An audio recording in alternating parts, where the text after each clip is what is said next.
রাজনীতির দল করি না। আমরা দলের পক্ষে ছিলাম, দলের পক্ষে থাকবো ইনশাআল্লাহ। এবং আমাদের চেষ্টা, আমাদের যেই জামালগঞ্জের কৃতি সন্তান হিসাবে আমরা সারা জীবন চেয়ে যাবো মাহবুব সরকারকে।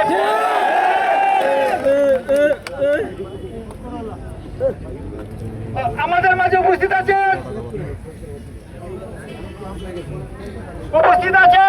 গরমবাসা উপজেলার যুবদলের যুগ্ম আহ্বায়ক শওকত আলী ব্যাপারীকে আমাদের মাঝে আসার জন্য অনুরোধ করছি।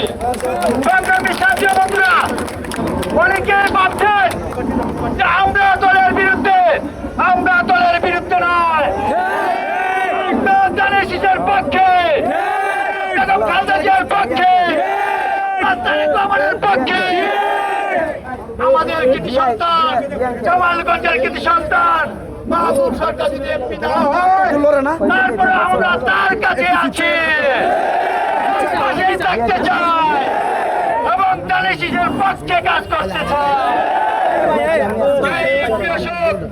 চূড়ান্ত মনোনয়ন পর্যন্ত আমরা আশা করব আমাদেরকে যদি এইবার না দেয়, ভবিষ্যতের জন্য মাহবুব সরকারকে এমপি হিসেবে থাকতে চাই। ঠিক কিনা?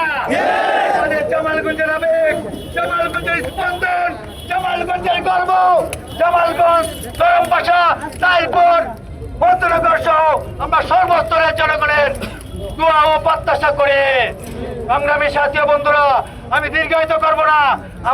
আমার পিছনে আমার সিনিয়র নেতৃবৃন্দ আছেন।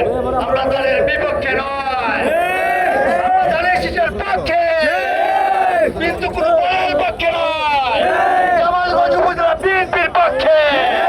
জামালগঞ্জ উপজেলা বিএনপিকে পাশ কাটিয়ে কেউ নির্বাচন করবেন তা মেনে নেব না।